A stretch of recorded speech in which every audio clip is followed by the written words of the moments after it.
Pleasure to be here and to hear excellent presentations by Teachers Support Network and Jeremy from Parentline Plus. Both charities do extremely good work, and so it's good to have this discussion with you two involved.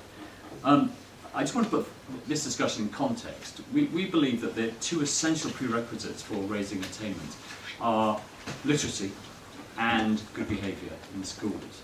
And I just want to put the whole discussion in context of what we're doing generally in our education policy, which is guided by basically three principles: freedom, fairness and responsibility. We're giving schools greater freedom and parents more opportunity to choose good schools.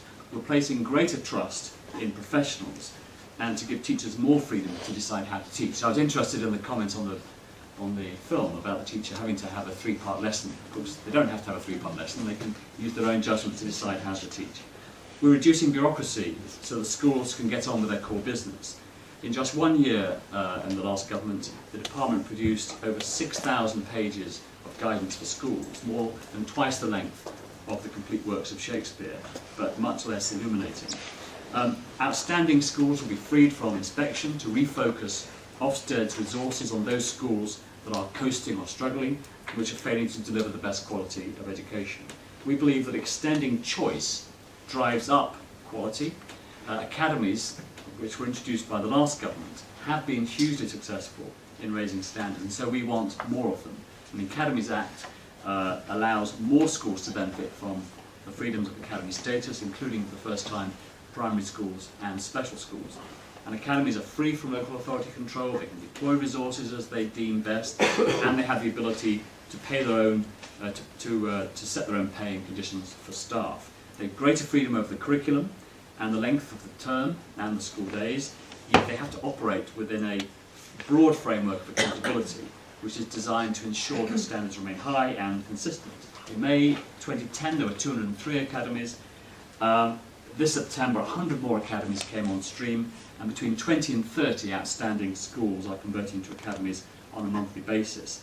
And we're focusing heavily on bringing new leadership and academy status to the poorest performing schools in the country. And we're also making it much easier for parents and teachers and education providers to set up new schools so that there is a real choice in every area. The second coalition principle is fairness. And too often, opportunity is denied to children in what might be called a lottery of education provision, where geography or parental income determines outcomes rather than the academic ability or application of the child. The chances of a child who is eligible for free school meals getting 5 good GCSEs, including English and Maths, are less than 1/3 of those for children from better off families. 42% of children eligible for free school meals didn't achieve a single GCSE above a grade D in 2008. And in the last year for which we've got figures, more pupils from Eton went to Oxford and Cambridge than the whole cohort of 80,000 children who qualify for free school meals.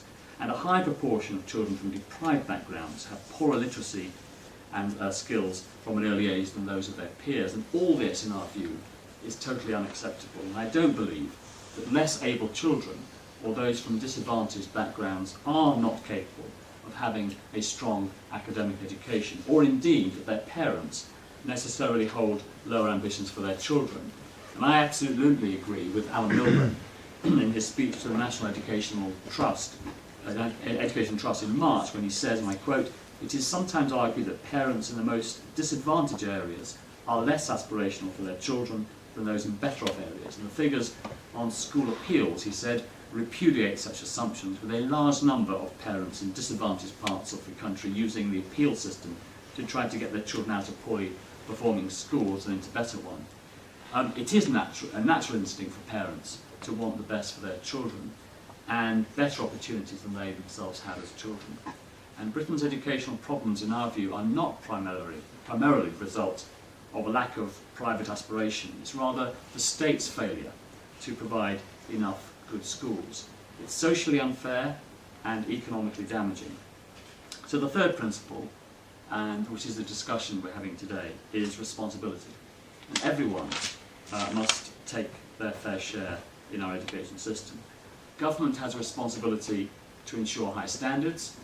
Schools have a responsibility to promote an ethos of excellence and aspiration with opportunities for extracurricular activities and sport, but it's the responsibility of pupils and their parents to ensure that behaviour at school is of a standard that delivers a safe and happy environment in which children can concentrate and learn.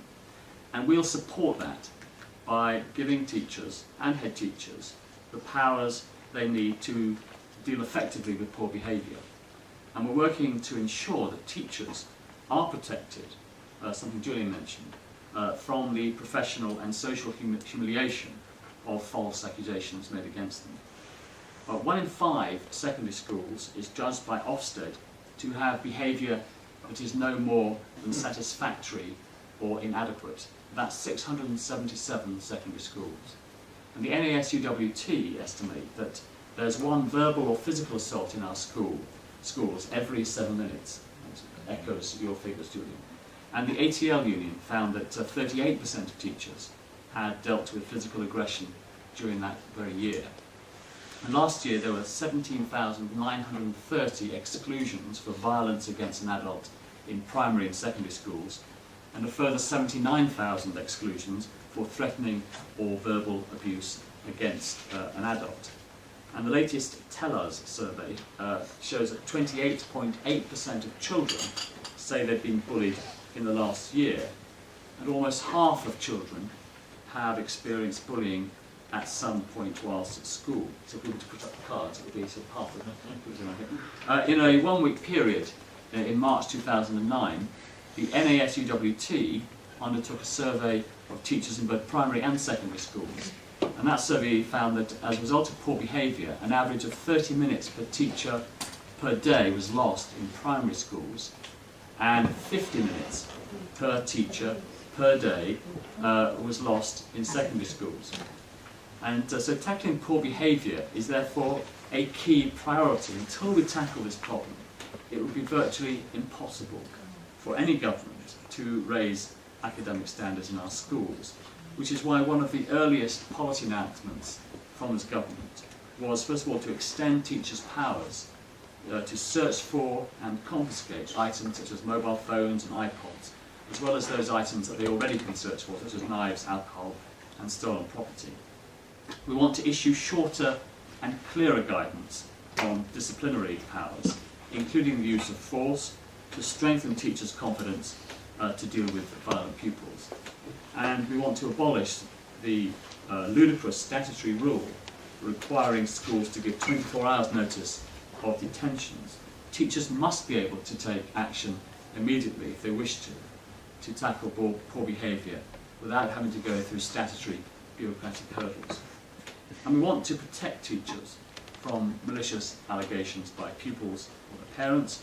We want to remove disincentives and penalties that currently apply to schools that exclude persistently disruptive pupils, such as the fining system that exists. We want to improve the quality of alternative provision for excluded children so that they receive help from expert teachers experienced in helping children overcome their behavioural problems. And we're also reviewing and slimming down the 500 and more pages of guidance that schools receive to help them tackle bullying and outlawing arbitrary rules that prevent teachers from being able to handle disruptive pupils or comfort the distressed. And we're also refocusing Ofsted inspections on academic achievement and teaching and behaviour.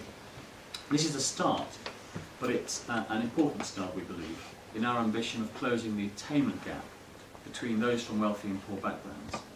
And I'll finish on this point, that a study in 2007 by Proper and Rigg found that a child of parents in the lowest socio-economic groups is around 8 percentage points more likely to have behavioural problems than a child in the higher socio-economic groups.